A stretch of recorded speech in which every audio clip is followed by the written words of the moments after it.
episode. And a very happy new year. Yeah, we've bridged the gap. We've crossed the other side of Christmas, hence wearing something new and slightly cleaner than last time. Hope everyone's well. We're recovering ourselves from various things, but yeah, the lurgy's gone round, so this is the knocked us out of action for a bit. Our video response for episode 6 of the Limited Bandwidth podcast, which was a bit of a special one, wasn't it? Because it was the last one in the series. It was quite a big undertaking, and it involved not a specialist like some of the others or a musician, but this was our audience panel. Yeah, we crossed the stage barrier. We went to the other side, and we were very specific in how we put together this panel as well. We put out a call to find people from across as many generations as possible, and I think we ticked the boxes on that one. So we had we kind of fit somewhere in the middle as millennials. Boomers. We had Gen Z. And we had who else did we have? Oh, we were good at this when we put it all together. We crossed everything. So we had representation from across the ages, really to see if there was a genuine difference in how they use things. Because when we spoke to Misha in that episode about marketing, he said know your audience and you want to meet them where they are online. So that was part of what this was all about. What do they do online? Something's really surprised me as well. So like how people use different things or what they decide not to use. Yes. Some of it was I expected some of the answers. Yeah, definitely. But some of them were kind of a bit of a curveball. Yeah. Difficult to predict, I think. I mean, because we started off with a really open question, which was kind of like, what social media do you use, if any? And it was really interesting that one of the first things we got from a lot of people is they're really passive users, or they try to limit their use of Facebook, which I understand as well. People talking about how it feels like a business tool that's trying to do everything, and therefore sometimes it fails to do single things well. I think it's because it's been around for a while. It's gone through lots of different iterations, and it's kind of morphed beyond what it started out as, doesn't it? But then there was stuff we weren't expecting, so a lot of people were discovering new music. That was the key thing we were asking about, through things like BBC Sounds, YouTube, playlists. As well as the obvious culprits, Spotify. YouTube was actually quite a big one, wasn't it? And I think it's an important one for musicians. And it's one that I agree with, because I use it quite a lot I listen to for finding new music, because everyone seemed to agree that the algorithms were pretty good for like what genre it was, or what, If I was going to judge it by how long I can fall down a YouTube rabbit hole, it has to be reasonably good, because it'll keep me there for a while. That's a metric somewhere, isn't it? In the back end of YouTube. It knows my taste.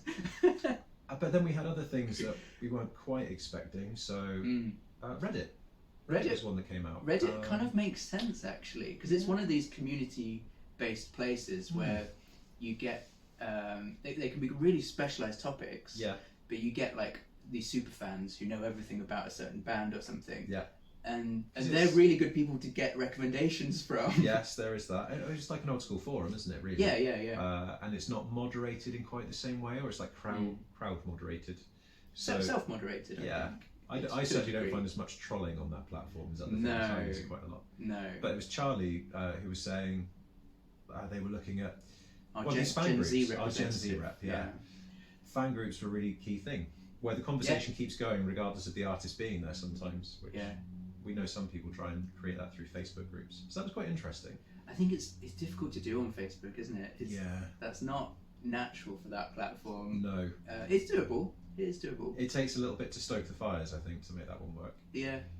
But that's one thing that came up was like a differentiation. That's a long word, isn't it?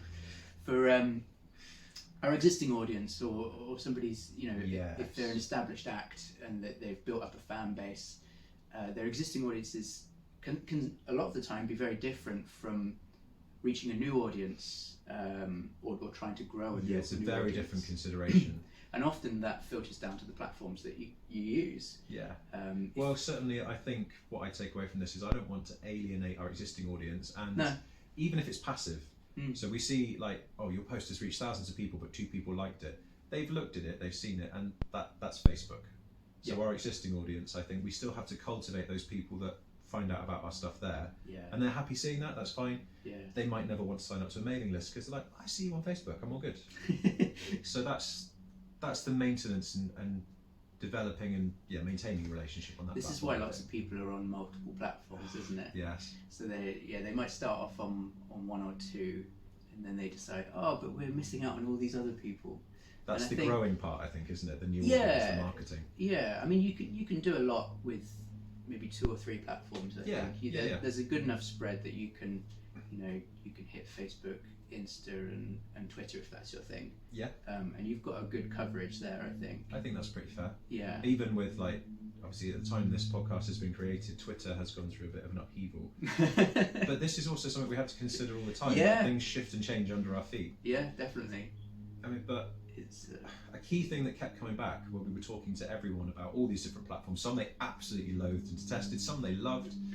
We won't mention them here, so you have to listen to the episode to find out. But it was it's a theme that's come through the whole podcast, actually. Not to be cheesy about it, but community. Yeah. And working together as a group and sharing things. Yeah, like a shared experience, which is something that draws parallels to like gigging during lockdown and all of that stuff. You lose that sense of shared. Like being in the same space is really important. Yeah. But creating a space that feels like a shared space. People have managed to do that online. And I know Spud and Laura were talking about Patreon. Yeah. And how some groups had, we spoke about Amsterdam and Ian Prowse, how people are still wearing the shirts they got during the lockdown concerts, and they're part of the lockdown crew and they come out to all the gigs. Yeah, definitely. So feeling involved and feeling part of the group is really important, and you can cultivate that on social media. It's definitely gotten better over the last 3 years or so. Yeah.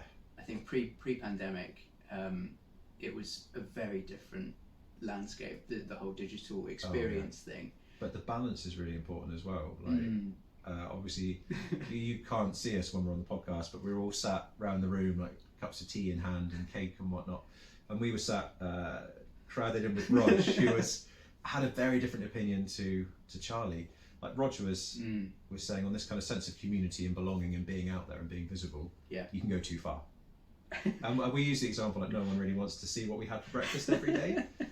But then in building that community and reaching out to new people, Charlie, being our Gen Z person, said, I want to see those little things from behind the scenes, from what's happening behind the scenes at a gig, those candid moments. It's real though, isn't it? It's not quite reality TV, but it's like a behind the scenes snapshot. Which I do get that. It's it's fascinating. No filter. It's really interesting. It's just seeing someone in the moment without curating it too much. But then, we talked in that episode about the difficulties of over-posting as well. How often do they want to hear from us? Yeah, things become less exclusive the more you tend to do as well. Yes, very much that. It depends what you want to do, doesn't it? I love what Spud said about the authors. He said once a month is fine. So, this sounds good. I don't think we could get away with that though. Yeah. So there's so much to digest from that episode, and I think it was a good thing to do that as the last episode, because we had the experience of talking to our digital marketer, our counsellor for mental health, our psychologist. That's the one. Yeah. As well as other musicians. So we had all of that sort of research. It definitely backed up a lot of what they were saying. Yeah. It definitely did.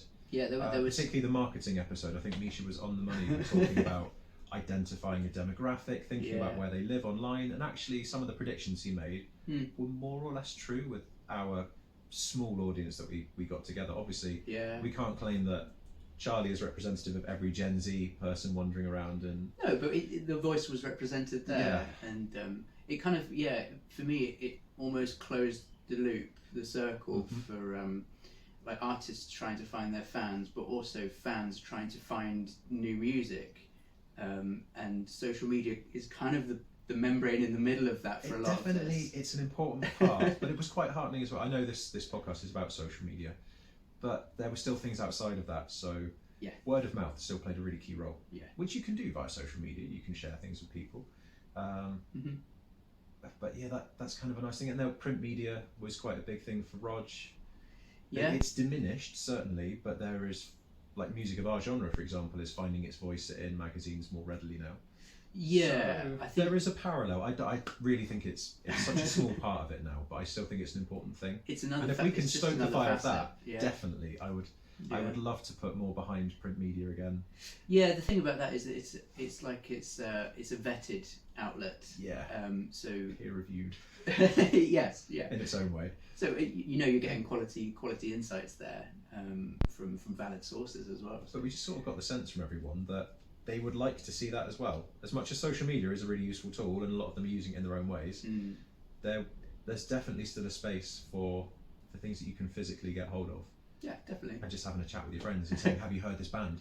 The outtakes were actually, because we do a soft edit of these episodes. Yes. But there was quite a lot of material that we ended up not using, which we obviously would go off on tangents. One tangent I remember was talking about vinyl.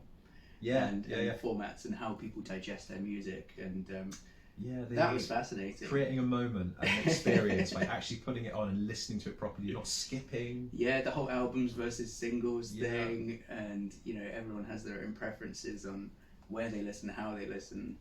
I think that people definitely, we had a sense they desired something that lent back into analog, maybe. Rather than just a lack of technology, but something more analog rather than digital. Certainly in the circles that we travel in, folk acoustic genres and things like that, there is definitely a love for that side of things. But yeah, just the spread, the variety of opinions was quite eye-opening, I think. I think if you're an artist watching this, I think definitely go back and have a listen to that episode and see if you can spot your demographic in there, because I think that's quite an interesting exercise. As an audience member, I wonder if you'll recognise yourself in those people too, and the kind of way that they like to digest things. Maybe you all share our particular views on some very particular social platforms out there as well. Who knows? Yeah, a lot of them, the topics that we cover are kind of like spark points for other topics as well. So there'd be a podcast in every conversation we've had so far. So. Do check it out if you haven't already. You can find links on our website and all the major podcast platforms. And although we're saying goodbye to you on the podcast front, as we've kind of wrapped up the project, it's been absolutely fascinating. We'll have one more episode that you can listen to, a recorded response from us about some of the key points we've learned that we want to put into practice, especially. We are moving back into the musical sphere with our tour coming up a little bit later this year. We've got a spring tour, April, May. Yeah, can't wait for that. We've got some good dates on there, and potentially some new material. So. And this is the cheesy moment where, unironically, we have to somehow tell you, like, follow, subscribe, and all the rest. Do follow us on social media, whichever is your preferred platform. You don't have to use them all. And sign up to our mailing list if you just want a really easy, lo-fi way of keeping in touch with the stuff that we're doing. But it's been fascinating to have you along for the journey. I hope people watching have learned something as well. Yeah, thanks for staying up to date with us. Yeah, and we'll see you with our musical hats on in the very near future. Bye. Thank you for joining us.